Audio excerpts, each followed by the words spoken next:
بقوة 6.8 درجة مقياس ريشتر، والذي أسفر عن وفاة 2286 شخص وإصابة 3374 آخرين وفقدان 1263 آخرين، بالإضافة إلى خسائر مادية كبيرة. نقف اليوم على تقييم مدى تقدم السياسات التي اتخذتها السلطات العمومية للحد من خطر الزلازل، وكذا استخلاص الدروس والتجارب، ومن ثم وضع خطة استشرافية شاملة تهدف إلى استباق هذه الكوارث والتخطيط لها والحد من تأثيرها، من خلال تعزيز الحوكمة وتحسين الاستثمار وبناء ثقافة تركز على إدارة المخاطر بدلا من إدارة الكوارث. السيدات والسادة الحضور الكرام، تمثل هذه المناسبة لحظة هامة بالنسبة لنا جميعا، وحتى لا ننسى نجتمع للتذكير في إطار واعي متجدد باتباع نهج وقائي واسع وتشجيع الحوار والتعاون بين الأوساط الأكاديمية والتقنية والمؤسساتية، وتقوية روح التضامن والتعاون في مواجهة الكوارث والتحديات. وفي هذا السياق فإن دور قطاعنا يتصدر أولويته في بناء مجمعات وسكنات ومرافق عمومية ومنشآت وبنى تحتية أكثر قوة ومرونة، قادرة على الصمود أمام صدمات الزلازل. وإدراكا للعواقب التي تخلفها الزلازل، قام قطاع السكن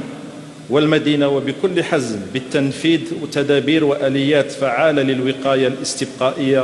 الاستباقية لهذه الظاهرة،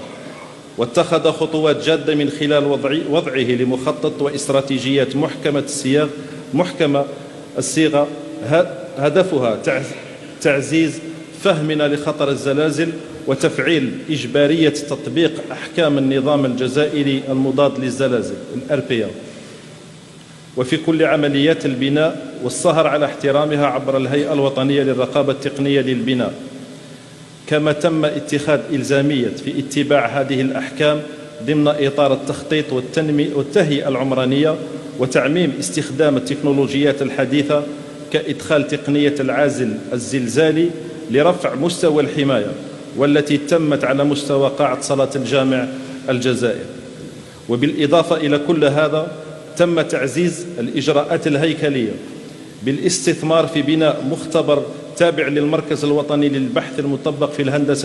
الهندسة مقاومة الزلازل CGS، مزود بأحدث الأجهزة لاختبار الهياكل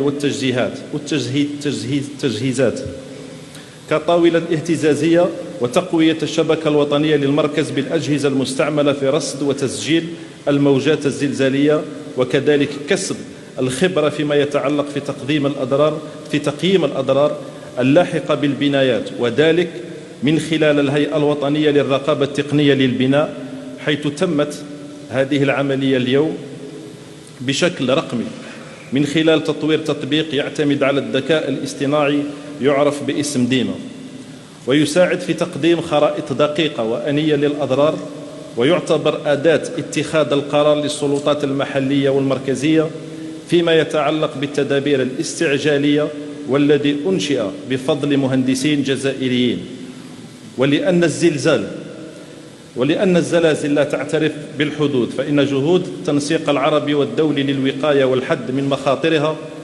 يستوجب مشاركة جميع الدول، حيث اعتمدت الجزائر استراتيجية الحد من الكوارث، ولعبت دورا رئيسيا في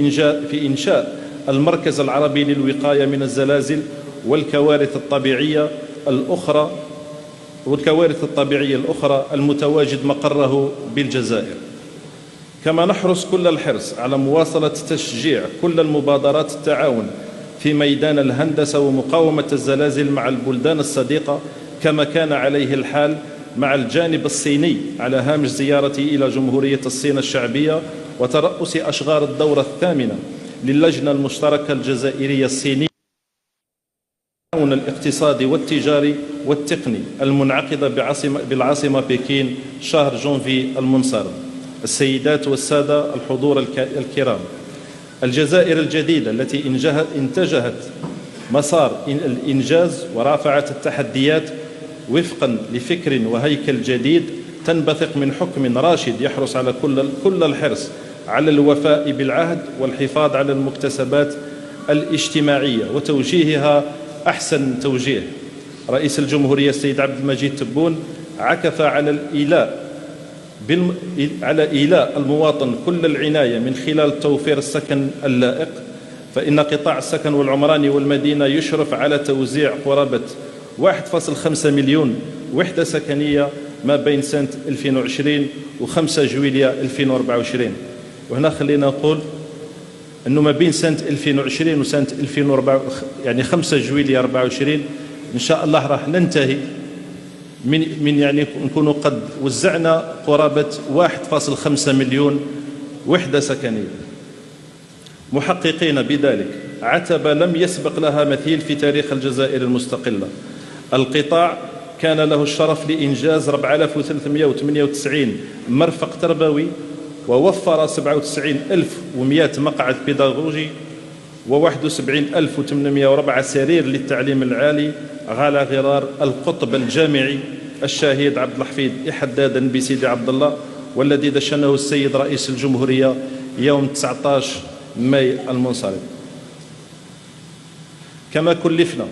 باستكمال 4 ملاعب كبرى وفقا لالتزامات الرئيس الجمهورية، لا سيما التعهد 34 القاضي باستكمال جميع المشاريع الكبرى. مسار استكمال الملاعب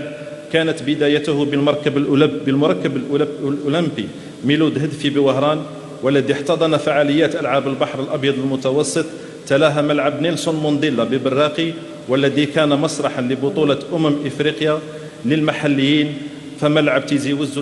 الذي انتهيت الأشغال فيه. لتكون لنا محطة بمعقل المولودية، ملعب الدويرة علي عمار المدعو علي لابوينت.